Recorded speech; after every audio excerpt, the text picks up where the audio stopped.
You are now listening to About That Business, hosted by Rom Wills. Rom Wills is an entrepreneur and personal coach who has helped people reach their fullest potential personally and professionally. Take it away, Rom. Welcome to Rom Wills About That Business, keeping an emergency fund. Now, this is very important. Just recently, I had some trouble with my car windows. In fact, as you hear in this podcast today, I'm at a shop having them look at it. Now, for maybe a day, the windows wouldn't go up or down. For maybe a day, and then all of a sudden they start working again. I still need to go and check it. But here's the point of it. It's not so much as that. I mean, that's easily taken care of. The point of that is, as an entrepreneur, like it or not, you're going to have to keep an emergency fund, because stuff is still going to come out. And this is an important thing as you're working, and like many people are going to have to start their entrepreneurial journey while working a regular 9 to 5.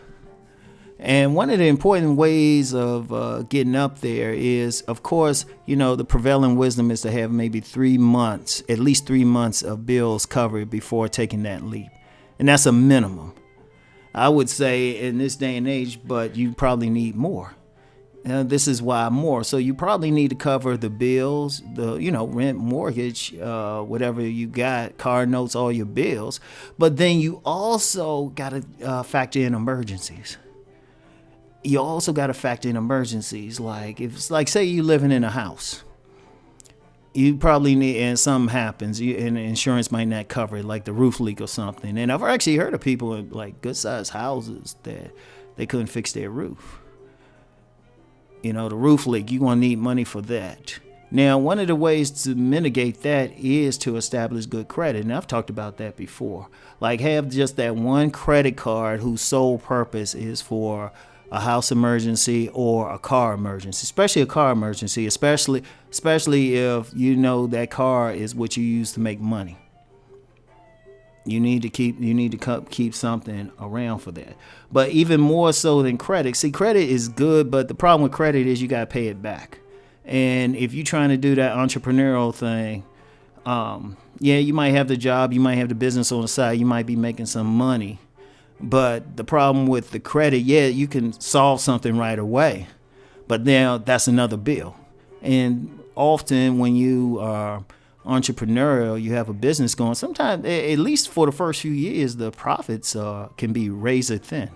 And when I say razor thin, I'll give you an example. When I was selling books, now I might buy, a $10 book. I'll probably get it wholesale for maybe...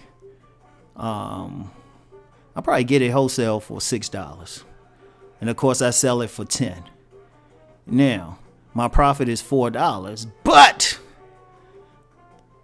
you still got that other $6, and maybe depending on how your sales are, you might have to add a little bit more to get more. So you got to move a lot of weight to really make some money. So it can be real tight.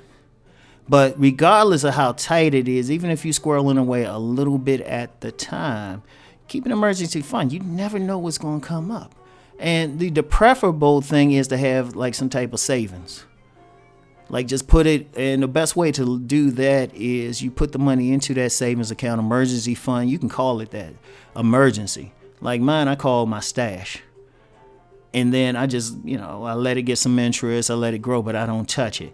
One of the ways to do that is once you get it, once you put it there, don't count it as money you have.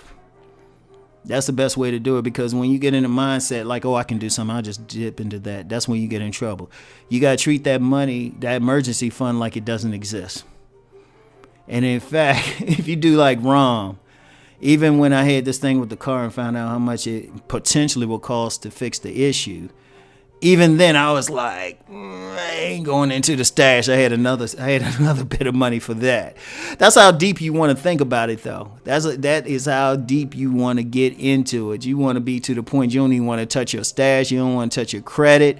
You want to, but it's tough to get there first, admittedly. And don't feel bad if you can, if you still have to maybe use that credit card or You might have to let something go unrepaired or something. You might have to find a shade tree mechanic if it's a car, or put that bucket under there if it's the put that bucket under there if it's your roof. But that's a goal. That's a goal. And basically you got to be, really, to be a successful entrepreneur, you got to really be saved first. Don't be the type that gets a little bit of money and then wants to spend it.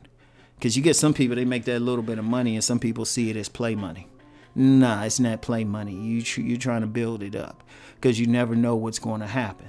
You got to sacrifice. I mean, until you get it to the point you get a surplus where you can have the money to cover your rent mortgage for a year, till you have the point where you can cover at least a $5,000 car emergency. At least. And this is why I say at least. Anything beyond that, you'd be better off getting another car. Especially if you can pay off the car. And that's another thing too. I need to talk about that. Pay off as many bills as possible. But you wanna have that emergency fund. Very important, very crucial, because stuff is gonna come up. Stuff breaks. Stuff is gonna break. It's inevitable. No matter how much money you're making. But you want to be in a position, especially when you starting out, especially when you got razor thin profits, that you can handle it. And that should be your priority first. Get the emergency, get the foundation. Priority. You got your 9 to 5, you got your business, you squirreling away money just so you can leave that 9 to 5 and you can cover your bills for at least 3 months. And I'm saying at a minimum 3 months. And, probably keep your lines of communication open with the business too. But that's another podcast. Well, I mean, not with the business, with the 9 to 5. Keep your lines of communication open. Right. But you want to do that. Part of that savings should be an emergency thing. Put them all in one. Put them all in one until you can split them apart. And then, just keep building. You don't need that Porsche right away. Wait till you get more money. So anyway, keep that emergency fund. So that's all I got for today. I'll talk to y'all later. Let's go make that money.